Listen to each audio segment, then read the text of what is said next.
मित्रों नमस्कार, आप देख रहे हैं धर्मदर्श पत्रिका का यूट्यूब चैनल दस्तक मीडिया। मैं विनोद शुक्ल आपको आज बाबा नीम करोली की ऐसी कथा सुना रहा हूं जिसमें आपको पता चलेगा कि भंडारों की शुरुआत कैसे हुई। और आपको पता है कि मालपुआ देसी घी में सिके हुए महाराज जी के भंडारे में चलते हैं। तो ये पहली बार कैंची धाम में कब बने, किसने बनाए, किस तरह से इसकी शुरुआत हुई। एक बार बाबा नीम करोली ने जीवन बाबा से कहा कि मालपुआ का भंडारा हो तो बहुत अच्छा है। जीवन बाबा के भट्ट ससुर जी, मैंने आपको दिखाया था हल्द्वानी में, जीवन बाबा से जब मिले थे। जीवन बाबा का आप चित्र देख लीजिएगा यहाँ पर, और उनकी पत्नी का चित्र देख लीजिएगा, मंदिर में खड़ी है जहाँ बाबा नीम करोली का है। तो ये जो उनकी पत्नी है, इनके पिताजी भट्ट साहब थे। आपको पता है ना कि महाराज जी ने इनकी शादी करवाई थी, तो भट्ट साहब से वो इन मामलों के जानकार थे। तो उनसे बात हुई कि मालपुआ बनवाना है। उन्होंने कहा ठीक है साहब, हम पता करते हैं कौन बनवा लेता है, कौन बना लेता है। तो जीवन बाबा के ससुर साहब ने हल्द्वानी के एक बनवारी हलवाई थे। कौन थे? बनवारी हलवाई। तो बनवारी हलवाई से संपर्क किया। बनवारी हलवाई ने कहा कि हमारे पास कढ़ाई नहीं है, ऐसी कढ़ाई नहीं है जिसमें मालपुए बनते हैं। तो उन्होंने कहा कढ़ाई का तो इंतजाम हम कर लेंगे। तो उन्होंने कहा ठीक है साहब, हाथा पौनी और सब चीज़ें हैं, उनको तो हम कर देंगे। तो फिर हुआ क्या कि उन्होंने अपने सहायक सुखिया को लिया और बनवारी लाल जी, ये दोनों लोग कहाँ पहुँचे? कैंची धाम। कैंची धाम जब पहुँचते हैं तो फिर मालपुआ की तैयारी, यानी जो मैदा बताई, घी बताया, चीनी बताई, वो सब चीज़ वहाँ पर उपलब्ध।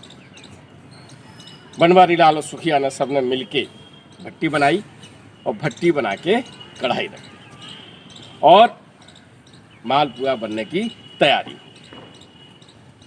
तो जब भट्टी बन रही थी तो कैसी भट्टी बनी कि ऐसी मिट्टी की भट्टी बनाई, ये कच्ची ईंटें लगा ली।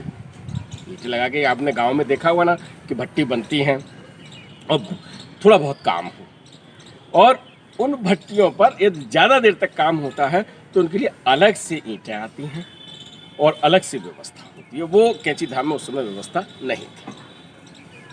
तो सुखिया ने कहा बनवारी लाल से, दद्दा इसमें कहीं ऐसा ना हो कि ये भट्टी चटक जाए, हम लोग मिट्टी से बना रहे हैं। बनवारी लाल ने जवाब दिया, सुनिए। बनवारी लाल ने कहा कि अगर संतों के यहाँ भट्टी चटक जाएगी तो फिर कैसे काम चलेगा। ये उसकी भी श्रद्धा की बात है। उसने जवाब दिया कि यदि संतों के यहाँ ये चटक जाएगी भट्टी तो फिर कैसे काम चलेगा। और फिर उस भट्टी पर मालपुआ बनने की तैयारी हुई और मालपुआ बनने लगी। सुखिया और बनवारी लाल जी उसमें से मालपुआ बना रहे हैं। तो जो चीनी थी, मैदा था, कलर था, जो कुछ था, वो चीज़ बनी रही और घी खत्म हो गया। जब वहाँ पर घी खत्म हो गया तो महाराज जी के पास, महाराज जी उधर से टहलते हुए बोले क्या बात है, काम क्यों रोक दिया, क्यों रोक दिया काम? तो उन्होंने कहा साहब घी खत्म हो गया। उन्होंने जाओ गंगा मैया से पहुँची कर लो।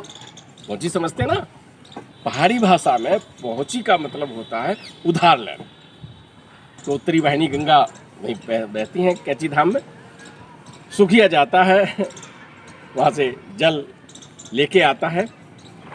अब दोनों ये नहीं समझ पा रहे हैं कि ये पानी में कैसे मालपुआ होंगे। मालपुआ बनते आपने देखे? नहीं देखे। मैं कल से आपको दिखाऊंगा, पहले ये बात सुन लीजिए फिर मैं आपको दिखाऊंगा। तो जब वो लेके आया तो थोड़ा बहुत घी था उसमें, भट्टी जल रही थी, अंदर से घी गर्म था। तो सुखिया ने जो लेके आया था कनस्तर में घी, तो वो डालना चाहा तो बनवारी लाल अलग हटे। महाराज जी ने कहा क्यों हटता है, क्या बात है? अब ऐसा ना, क्योंकि भाई हलवाई है, गरम गरम घी में अगर पानी डालेंगे तो छनछनाएगा। जब महाराज जी ने कहा तो वो खड़ा रहा। जब सुखिया ने उसमें जल डाला, गंगा जल, तो वो गिरते गिरते देसी घी बन गया। पहली बार जब कैची धाम में ये मालपुआ बने तब की घटना है, बनवारी लाल और सुखिया के द्वारा। फिर उन्होंने वो सब मालपुआ बनाए और दूसरे दिन हल्द्वानी के व्यवसायी नंदलाल जी, उनका फोटो भी हम आपको दिखा रहे हैं, महाराज जी के साथ है।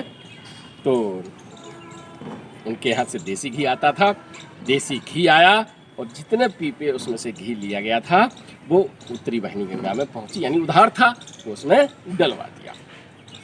तो ये कथा थी पहली बार कैची धाम में मालपुआ बनने की।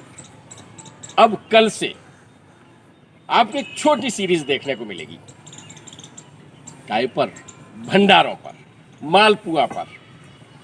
और मालपुआ हम आपको खिलवाएंगे नीम करोली धाम से। कल से तैयार हो जाइएगा आज।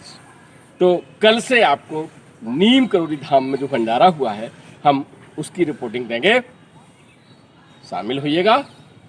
आज चलते हैं, तब तक मालपुआ बनाते हैं, कल आपको देंगे। राम राम। वीडियो पसंद आए तो लाइक कीजिए, शेयर कीजिए। सब्सक्राइब बटन पर क्लिक करके चैनल को सब्सक्राइब करें और बेल आइकन दबाना बिल्कुल ना भूलें ताकि हमारे अपडेट